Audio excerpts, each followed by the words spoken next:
Hello, good evening, dear student. I am Mukesh Kumar and I am recording a new video of lesson number 7 packing description in Hindi. Okay, here you can see the title of this lesson is packing. Packing means to pack something, to pack things when you are going on a trip or to see some historical thing or to go anywhere in your relationship or some anywhere. Okay, this is a simple story of the packing.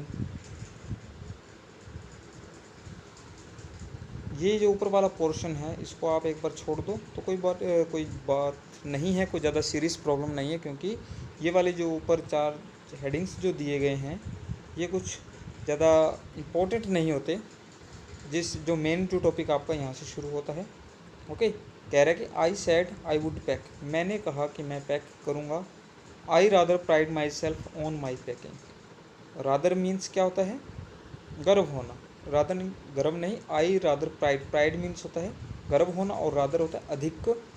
My self स्वयं पर, on my packing मेरी packing, मतलब जो मेरा packing करता हूँ उसके ऊपर मुझे बहुत अधिक गर्व है। ठीक है, तो मुझे बहुत अधिक गर्व है मेरी पैकिंग पर। Packing is one of those many things that I feel I know more about than any other person living.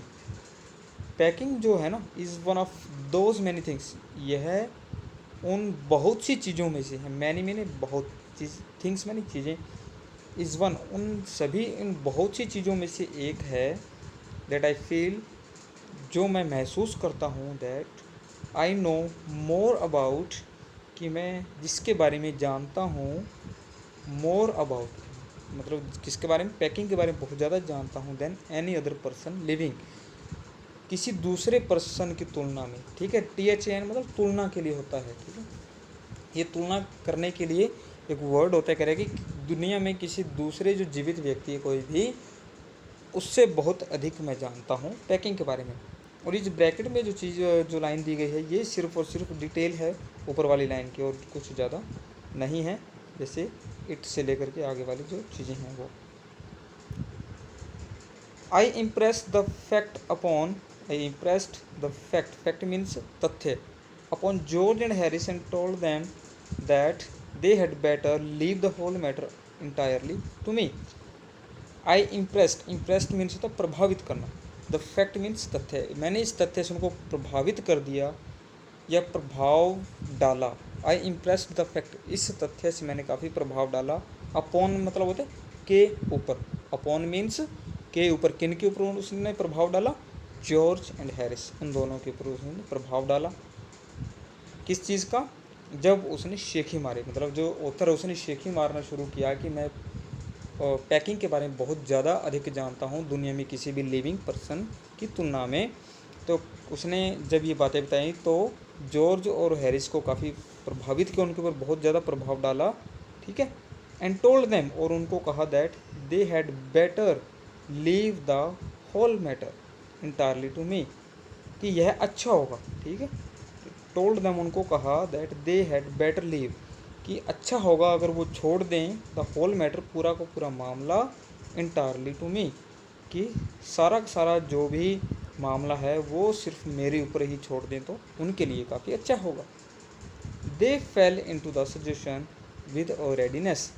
They fell into, they मैंने वे, फेल इनटू यहाँ पर लिखा हेयर एक्सेप्टेड, एक्सेप्टेड मीन्स स्वीकार करना। दे एक्सेप्टेड, दे उन्होंने स्वीकार कर लिया। द सजेशन, जो सुझाव दिया था ऑथर ने, ऑथर मीन्स लेखक ने जो सुझाव दिया था उसको उन्होंने बहुत जल्दी ही स्वीकार कर लिया। विद रेडीनेस, रेडीनेस मतलब रेडी होता ना, तैयार। ठीक है, रेडीनेस यहाँ पर शीघ्रता से, यहाँ पर क्या है, बड़ी ऐसा लग रहा था कि वो तैयार थे कि ऑथर कुछ बोले और हम स्वीकार उसको मान लें, तो वो यही चाहते थे। तो ऐसा लगा कि उन्होंने बड़ी शीघ्रता से उसको मान लिया। That they had something uncanny about it, उन्होंने इस तरीके से उस चीज़ को स्वीकार कर लिया, इतनी जल्दी कर लिया कि ऐसा लगा कि ये कुछ अजीब था उसके लिए। ठीक है, मतलब जिस तरीके से ऑथर ने उनको कुछ कहा, सुझाव दिया कि वो बहुत अच्छी पैकिंग कर लेता है, तो उनका स्वीकार करना भी ऑथर को काफ़ी अजीब लगा। अनकैनी मतलब अजीब, strange. George spread himself over the easy chair. George ने स्प्रेड मतलब मीन्स स्प्रेड मीन्स फैलाना, हिमसेल्फ स्वयं को, over the easy chair. Easy chair होता है जिसके ऊपर आप आराम से लेट जाते हो और उसको आगे पीछे हिलाते रहते हैं, नीचे मतलब कुछ करव में कुछ लगा होता है, ठीक है, चेयर के, तो उसको आप हिलाते रहते हो, मतलब आपको मतलब काफ़ी आराम महसूस होता है। तो जॉर्ज ने अपने आप को उस इजी चेयर के ऊपर फैला लिया, मतलब रिलैक्स होकर वो बैठ गया। And Harris cocked his legs on the table. Cocked मैंने फैलाना, अपनी टांगों को उठाया और टेबल के ऊपर उसने रख दिया। This was hardly what I intended. Intended का मतलब क्या होता है कि कुछ आपने सोचा हो, ठीक है, आपने कुछ एक प्लान बनाया हो, ठीक है, तो क्या कह रहे हैं, दिस वॉज हार्डली, ये मुश्किल से ऐसे ही था, दिस वॉज हार्डली, कह रहे कि ये इतना मुश्किल से ऐसा था जैसा उसने सोचा था, वट आई इंटेंडेड, जैसा कि मैंने प्लान बनाया था। फॉर एग्ज़ाम्पल क्या था कि जो ऑथर है उसने ये सोचा था कि मैं शेखी मारूंगा, ठीक है, तो उसका कुछ प्लान कुछ और ही था, लेकिन जॉर्ज और हैरिस ने उसको इतनी जल्दी स्वीकार कर लिया कि उसको ये बिलीव ही नहीं हुआ कि वो इतनी जल्दी मान जाएंगे, और जिसने प्लान बनाया था वो तो कुछ और ही था, लेकिन ऐसा नहीं था, ठीक है। इस लाइन का ये मतलब था, this was hardly what I intended, yes, इतना ऐसा नहीं था जो मैंने सोचा था। वट आई हैड मीट, मेरा क्या मतलब था, ऑफ कोर्स निसंदेह, वॉज, उसका ये मतलब, उसका ये सोचने का मतलब, या उसका ये कहने का ये मतलब था that I should boss the job, कि मुझे ये जो जॉब, ये जो काम था पैकिंग का, इसका बॉस होना चाहिए। बॉस मीन्स जो उन दो अपने एम्प्लॉयज़ को ऑर्डर दे, ठीक है। And that Harris and George should Potter about under my direction, और जो जॉर्ज और हैरिस हैं उनको क्या करना चाहिए, potter about, do some unimportant things, कि कुछ गैर जिम्मेदाराना या कुछ ज़्यादा इम्पोर्टेंट काम ना हो, वो उनको किया जाए।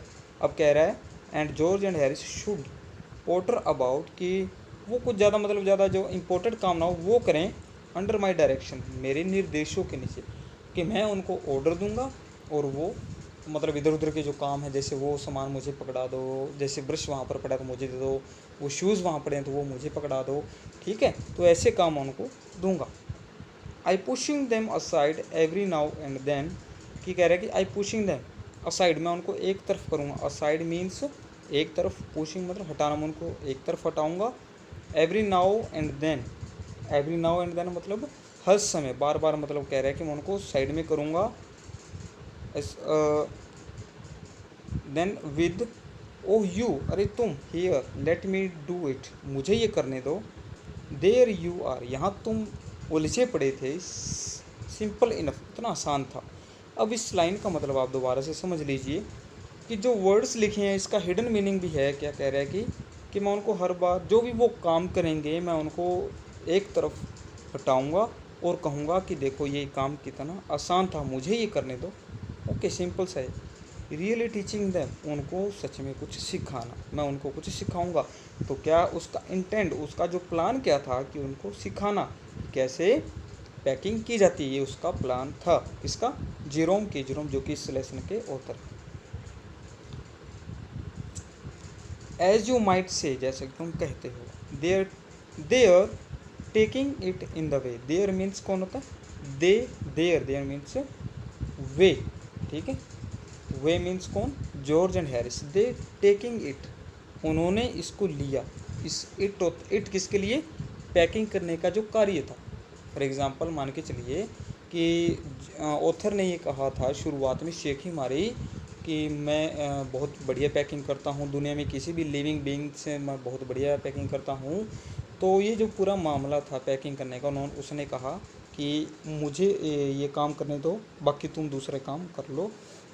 तो ऑथर क्या कह रहा है, really teaching them as you might say, they are taking it in the way, इस तरीके से उनका इसे लेना, मतलब इस पूरे के पूरे काम को उन भी जो जॉर्ज और हैरिस है उनके द्वारा हैंडल करना, दे डिड इरिटेट मी, उन्होंने मुझे बहुत परेशान कर दिया, ठीक है, उनका इस तरीके से बिहेव ने जो उन्होंने किया उसने मुझे काफ़ी परेशान कर दिया। There is nothing does irritate me more than seeing other people sitting about doing nothing when I am working. There is nothing कि कुछ भी नहीं है डस इरिटेट मी जो मुझे परेशान करे, मोर देन इससे ज़्यादा सीइंग अदर पीपल सिटिंग कि दूसरे लोगों को देखना बैठे हुए, सीइंग मैंने देखना, अदर पीपल सिटिंग दूसरे लोग जो बैठे होते हैं, अबाउट डूइंग नथिंग कुछ भी नहीं करते हुए, व्हेन आई एम वर्किंग जब मैं कार्य करता हूँ। तो कह रहे हैं कि जब मैं कार्य करता हूँ और मैं जब दूसरे लोगों को देखता हूँ जो आराम फरमा रहे होते हैं, तो इससे बुरी चीज़ मेरे लिए कोई नहीं हो सकती, ये सबसे ज़्यादा मुझे इरिटेट करता है।